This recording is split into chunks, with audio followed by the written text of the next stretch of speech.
It's Fahan, and you're listening to the Nisa Invest Tea Talk podcast. Hope everybody's feeling good, ready to start your Friday.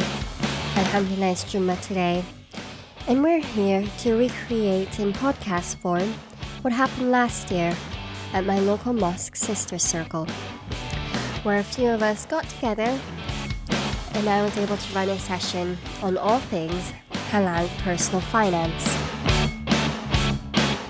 Whether it had to do with budgeting, halal investing, pensions, we covered all of it. And at the end of the session, I asked my sisters to leave me with what further questions they had so that I could go through it with you in podcast form. So thanks so much for joining me, and let's get started. So the question this week asks how to invest. Can you profit from the money that you have invested? So this is great because it's effectively allowing us to discuss investment strategy. Now that might sound like something that you have to spend a lot of time thinking about, but because we know that investing is something that we want to be doing for the long term, we don't want it to just be something that is a one-off, and we know that it has an element of risk, it is important to actually think about what is it that we're supposed to do during the life of the investment. How is it that we know that what we're doing is right? And how is it that we can kind of keep this a steady course irrespective of what's happening in the market? And so I wonder if this question can be effectively rephrased into how do I know that I'm going in the right direction when it comes to investing my money? And in answering this question, I think it's like the perfect entry point to three things that we must keep in mind when it comes to investing. And the first one is intuitively, why is it that it's important to be invested, but be invested in the long term? And that is a strategy called being a buy and hold investor, where you buy it and you hold an asset. It's a fancy term for saying that you're invested in the long term. But the second part of it is also, why is it that it's important to make investing a habit, meaning investing regularly, irrespective of what's going on in the market. And that is a strategy called dollar cost averaging. And we'll get into that too. And then thirdly, it's about what is it that you're invested in. And that is the importance of recognizing that there are many different types of assets that you can hold. And even within the different asset classes, there are different investments that you can make. And that strategy is called diversification. So thanks so much for joining me this week. Without further ado, we can get started. So, going back to the question asks, can you profit from the money that you have invested? So, it's the sister uses the word profit, right? Which is another word for gain that you make off of something. Now, when it comes to investing, I think we should just take a real step back and actually, in principle, think about what is it that you're doing with an investment. So if you think about it, with an investment, what we're doing is that we're saying that we want to buy an asset in the hopes that by making that commitment, we are looking for it to either increase in value or maybe pay us some type of income or rent for the period in which we own that asset, or both. Now, both of these terms, whether it's an income-generating asset or an asset that you gain something once you sell it, they're effectively called returns. So when you're an investor, what you're looking for is, can I make a return? Now, the reason I mentioned the word return is that I'm sure every investing book at university has like a chapter in it called risk and return, because that's effectively what we're answering as an investor. And so how the two come together can be presented and represented in a mathematical formula. And in reality, we keep this in mind without even realizing.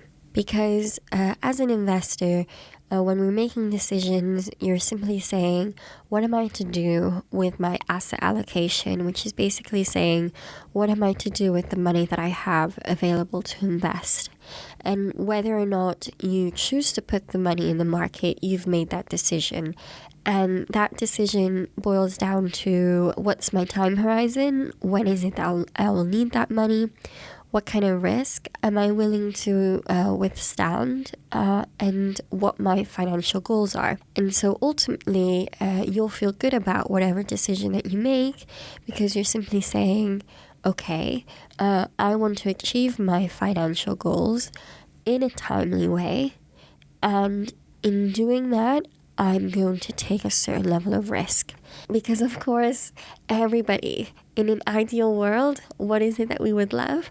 We would love to take no risk at all and get the biggest return possible. Knowing that that is not a reality, we need to reframe the discussion and simply say, look, we need to make that decision taking into account 3 different variables: our personal time horizon, our personal risk tolerance, and also what our goals actually are. So now that I kind of reframed the debate, we can simply just get into the first thing to consider when you're investing. So how is that you invest? If I had to describe myself as an investor, I would say that I follow what's called the buy and hold strategy. Related to my earlier point, in an ideal world, we would all want to buy something when the price is super low, and we would want to sell it when it's sky high, because that will maximize our return. The thing is that it is impossible to predict, and it's very difficult to know when the price of something is going to fall, when is it going to rise, to be able to watch and make these decisions. No one can predict it at all. And so that might feel like it's really difficult, because you might think, oh, does that mean that if I invest and then in a random day, 3 years later, I look at my money and that's when I need it, and it is lower than what it was before? It's not like that. Instead, we kind of have to look at it and say, well, the two go hand in hand. How long you're able to withstand the risk inside the market will help you also as an investor. So whilst we can appreciate that on any given day, the price of any stock can go up and down, and in the short term, it's a volatile investment. So instead, what you want to do is accept the fact that the market will rise and fall in the short term, and be prepared to tie your money in the market and ride out that volatility over the long term. So what does that mean? It means that we know that the stock market in its lifetime has genuinely trended upwards. You know that not just because you can see it on a screen. You can look around you. The iPhone 20 years ago is not the same iPhone as it is today. There's generally has been global growth. If you're someone who simply just invested in all global stocks over time, you as a shareholder would have benefited from the value that these companies have created over their lifetime. And if you're investing in equities, it's recommended that you don't invest unless you're willing to keep that money in for a minimum of 5 years. And what do you do in that time period? You're just going to ride out the volatility, and because you're taking a certain level of risk, and that is simply called choosing time in the market rather than timing the market. Meaning, I'm choosing to just spend more time in the market and just have my investments sit there, rather than trying to figure out what are the good days to buy, what are the good days to sell. And thankfully, there are people who have gone and done the math. They have used the S&P 500 as a proxy rather than an halal index fund, but let's just use their numbers. So they've said, so what would have happened if someone held $10,000 in the S&P 500? Of course, the constituents, meaning the stocks that make up the index, would have changed over that time. In any given period, the index goes under review and companies fall out of the index, other companies come into the index. So, of course, the breakdown of what the S&P 500 looked like 20 years ago is different to what it looks like today. So there you go. What would have happened if someone held a basket of stocks representing the S&P 500 20 years ago and they had $10,000 into it? If they looked at their portfolio today, that figure would have been $65,000, meaning that that's how much their portfolio would have been worth now. What if they were someone who instead tried to time the market, meaning that they tried to sell when it was high and kind of buy a bit more when they thought it was low, and in the process of doing that, they may have missed out the 25 highest performing days in that 20-year time period. Their portfolio, instead of being $65,000, would have been $14,000. Yes, that's just a $4,000 increase, but definitely a more modest return compared to the $65,000. And that's simply due to the fact that it is impossible for anyone, not even the cleverest person in the world, to know what the market is going to be doing tomorrow. And therefore, the strategy that's called buy and hold is simply saying, I know my risk tolerance, I know my time horizon, and I'm going to choose to make an investment that matches that.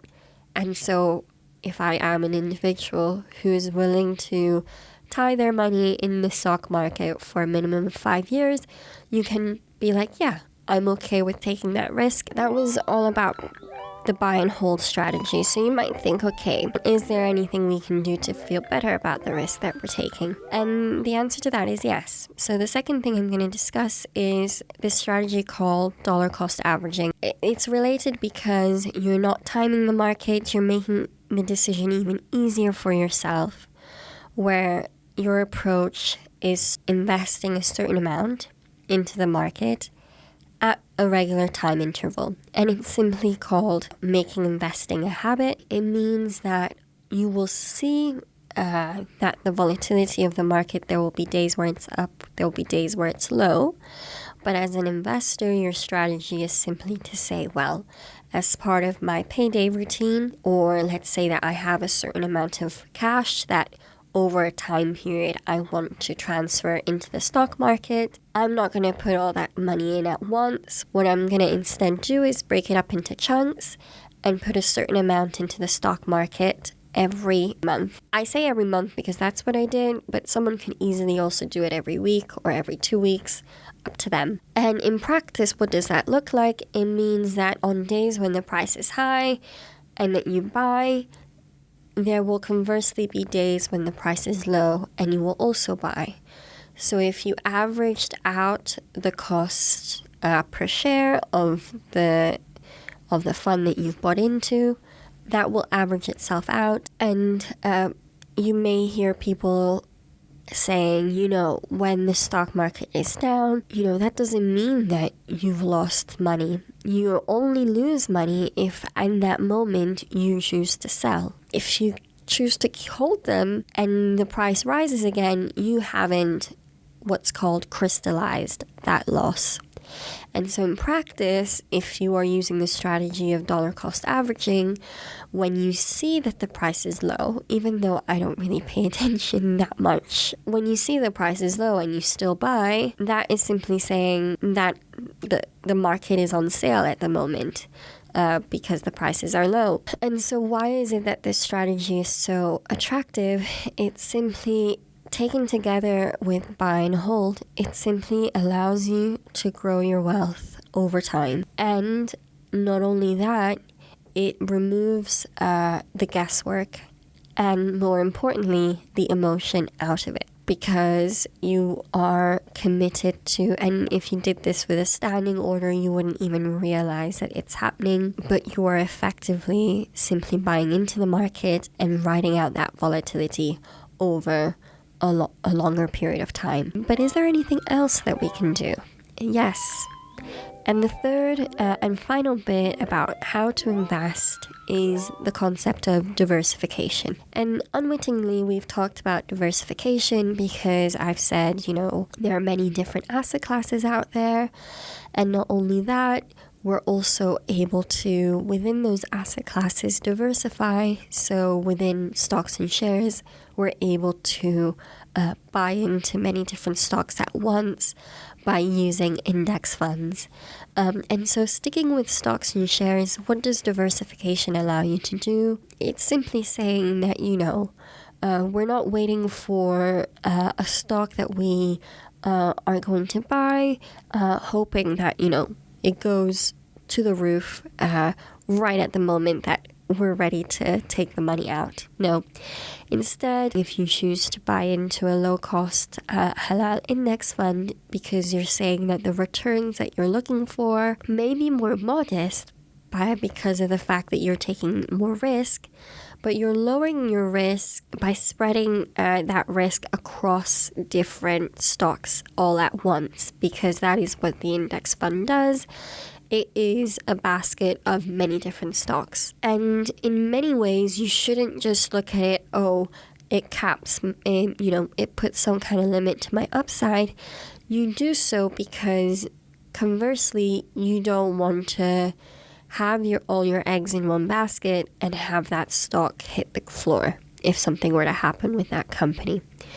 Instead, automatically, by choosing to diversify, you will have some winners and you'll have some losers. But in reality, because it's effectively just a representation of the economy as a whole and the health of business and commerce as a whole, that's what you're buying into. The return that you get, it may still be on average higher than the other asset classes, but you are diversifying in order for you to get exposure to stocks and shares in a way that doesn't feel so risky. And in many ways, diversification is completely tied to the first thing that we discussed at the very start of this episode, the whole concept of risk and returns being related. Because you can reduce the risk within your portfolio by ensuring that you spread out your investments. You're not just invested in two companies within a particular sector. Instead, you're invested in multiple companies across many sectors. And as a result, you're able to reduce the level of risk that you're taking by reducing the level of correlation between the assets within your portfolio. That is, I think, the fancy way of simply saying that low-cost index funds allow you to be invested in the stock market, but at the same time kind of temper the risk that you're taking in doing so. And to summarize it, it is quite, I would say, underwhelming as a strategy. It feels so simple, and the best things in life I find are the simplest to explain. It's simply saying, acknowledging that depending on you as an individual, you'll have specific goals, you'll have a specific time horizon, and you'll have a specific level of risk that you're willing to take. When you say, well, I've just bought into a halal index fund that I intend to hold for a minimum of 5 years, but that can still be the case also if you're investing for, if you have goals that far extend that time frame. It makes it even more attractive if, for instance, you're saving money for your kids' university or for your own retirement. What you're effectively saying is, I'm going to invest regularly in the market. I'll make sure that I hold it for that whole time period rather than trying to time the market. And at the same time, I'm going to ensure that what I invested in is as diversified as possible by making use of things like a halal index fund, and by also investing not only in stocks and shares, but have a portfolio that perhaps also includes other asset classes too. And that kind of brings me to the end of this episode. I hope this was a helpful run through for what were 3 crucial topics to understand, and that's kind of what knowledge is. Knowledge really is power. If you're able to recognize that what you're doing by buying into a halal index fund, for instance, what you're saying is that you are a buy and hold investor that is looking to keep their portfolio diversified and make investing a habit by dollar cost averaging your way so that you're able to grow your wealth over the long term. Thanks so much for joining me. This has been the Nisa Invest Tea Talk podcast. I'm Fahan, and I will see you next Jummah. Bye for now.